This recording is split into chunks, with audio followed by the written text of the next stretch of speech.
Видим, как краска осталась на кисточке. Всем привет, меня зовут Даниил, это Цитадель Покраса, и сегодня мы с вами поговорим о драйбраше. Писали в комментариях, что хотите увидеть этот ролик, и получайте. Сегодня расскажу о драйбраше, то как его использую я, как я вижу это все, как его надо использовать, и что вообще с этим делать, как применять эти все знания. Но перед началом я напомню о том, что у нас есть группа ВК. Группа ВК, которая постоянно летят гайды, постоянно каждую неделю показываю, что крашу, что буду красить, что уже покрасил, скидываю всякие там прикольчики, голосования, делюсь гайдами от себя и не только от себя, рассказываю там всякие фишки, и также вы через товары сообщества можете купить себе, заказать или купить покрашенную настолку или миниатюру, или заказать покрас своих миниатюр у меня. Также можете подписаться на меня в Инстаграме, там тоже постоянно летит контент, сторисы, посты.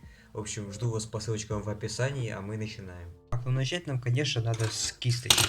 Есть несколько видов кисточек для драйбраша. Ну вот самые основные, которые использую я и которые нужно использовать. Есть два варианта, у вас есть два пути. Это даже, наверное, три. Первый, самый, наверное, бюджетный. Взять свою самую старую кисточку. Давайте включу даже светик вам вот так вот. Взять вашу самую старую кисточку, которая уже очень-очень плохо, и использовать этот вот кончик для драйбраша. В принципе подходит, но не то чтобы прям очень хорошо. Не то чтобы прям очень хорошо, но в принципе драйбрашить этим можно, и первое время я использовал эту кисточку. Второй вариант чуть подороже. Вам нужна вот такая кисточка. Вот такая кисточка с вот таким вот. Не смотрите, что она грязная, тут уже краска засохла, я ее плохо мою, но это кисть для драйбраша, она должна быть грязной. У меня это от Цитадели, не реклама, ничего, просто кисточка, но я бы не сказал, что я рекомендую, лучше бы я воспользовался вторым вариантом, чем покупал эту кисть. Второй вариант это зайти в любой художественный магазин и купить кисть с вот таким вот с вот таким вот строением ворса, то есть вы понимаете, таким вот, то есть прямоугольник такой, и здесь вот так вот скос. Ну, то есть вы видите, да, вот такое вот строение. Не обычную вот такую кисть, не вот такую какую-то, да, не вот такую вот. А поменьше, вот такая маленькая, она продается почти везде, я видел даже. И стоит гораздо дешевле, чем вот это. Вот. Вот такая вот кисточка с вот таким вот строением вам очень поможет. В любом художественном можно купить, стоит, наверное, в районе 100 рублей. Ну и последний, конечно, самый дорогой вариант, это как поступил я, купил вот такую вот кисть от брендов. То есть, наверное, есть у Vallejo, есть у других брендов. Нет, у Vallejo сомневаюсь, вот у Цитадели есть. У Games Workshop есть вот такая вот кисточка. Не сказал бы, что рекомендую, она неплохая, но стоит очень дорого для кисточки. Я уже не помню, 400 или даже 500 или даже 600. Честно, не помню, за сколько я ее покупал, но все равно это достаточно дорого для такой кисточки, которую можно купить за 100 рублей, в принципе, в любом художественном магазине. Теперь осталось понять, что из себя представляет драйбраш. В общем, как мы можем видеть, на курточке, на плаще у данной миниатюры, моя тестовая миниатюра от технолога старого, на плаще у него есть заломы. И красить каждый залом это не то чтобы быстро, не то чтобы интересно, и не то чтобы, если вы там новичок или еще что-то, у вас прям с первого раза все хорошо получится. Поэтому здесь проще использовать Dry Brush. Ну, чтобы приступить, нам нужна кисть и оттеночек светлее вот этого. Здесь понадобится серый или светло-серый оттенок. Можно вообще в два этапа драйбрашить. Вначале просто серым, потом светло-серым. Вот. И по этим граням мы, получается, сейчас я вам все покажу, конечно, но давайте вкратце. Мы намешиваем нужный оттеночек, берем его кисточкой и потом хорошо вытираем кисть. Вот прям, чтобы краски вообще прям не оставалось. Прям вот совсем-совсем чуть-чуть ее должно быть. Точнее, вообще ее не должно быть видно, чтобы она еле-еле так вот рисовала. И мы вот так вот, то есть проводим по граням миниатюры и соответственно они высветляются. Да, у данного способа есть, конечно, свои недостатки. Например, один из них и один из самых важных, да, один из самых таких серьезных, это то, что после этой техники миниатюра будто в пыли. Но эту проблему можно решить путем лессировки, с помощью проливки.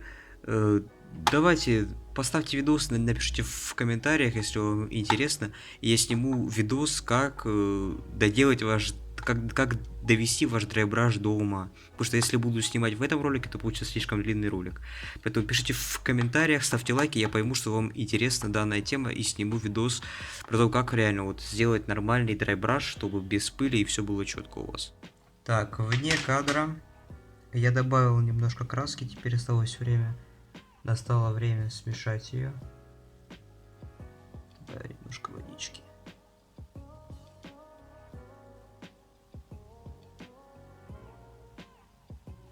Мы смешали серенький, теперь мы берем на кисть. Кисть при этом мы не мочим, ни в коем случае не смачивайте перед использованием. Мы сразу берем, вот так вот, бам, бам. Видим, как краска осталась на кисточке. Думаю, видно, да? И теперь мы просто берем сухую салфетку и вытираем всю краску.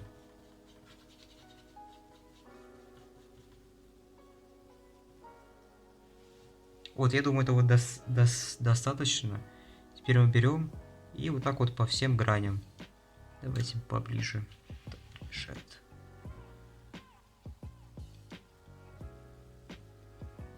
И вот движениями. Это, скорее всего, кстати, много даже будет. Тут надо поэкспериментировать. Я уже подзабыл навыки своего драйбрашинга. Вот. Вот так вот. Вот это хороший результат. Вот. Так вот по всем граням проводим, чтобы краска оставалась на гранях.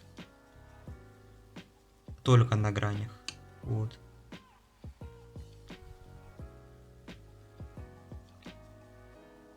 Как видите, такой грязненький вариантик.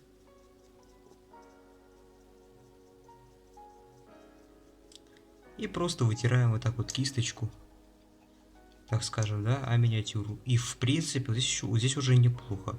Вот, и для сравнения, то есть неплохие высветления, вот как без высветлений, да, и с высветлениями. Вот здесь вот хорошо, уже все же мало было, поэтому чем меньше, тем лучше. Лучше несколько этапов, чем вот так вот много-много пыли.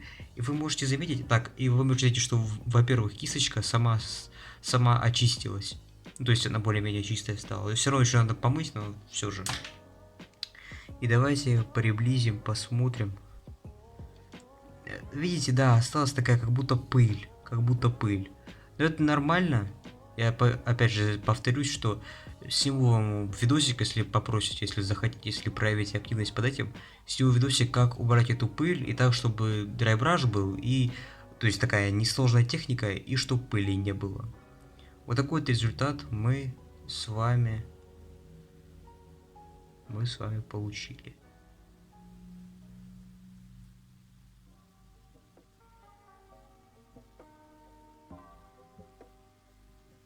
Ну что, как вам видео? Не забывайте ставить лайки, подписываться на этот канал и писать комментарии. Напишите, как вам видос вообще, используете ли вы сами драйбраш или избегаете его из-за его недостатков, либо считаете, что эта техника уже не для вас, и ваш уровень гораздо выше, чем людей, которые используют технику драйбраш. Все, ребят, спасибо за просмотр, всем пока-пока.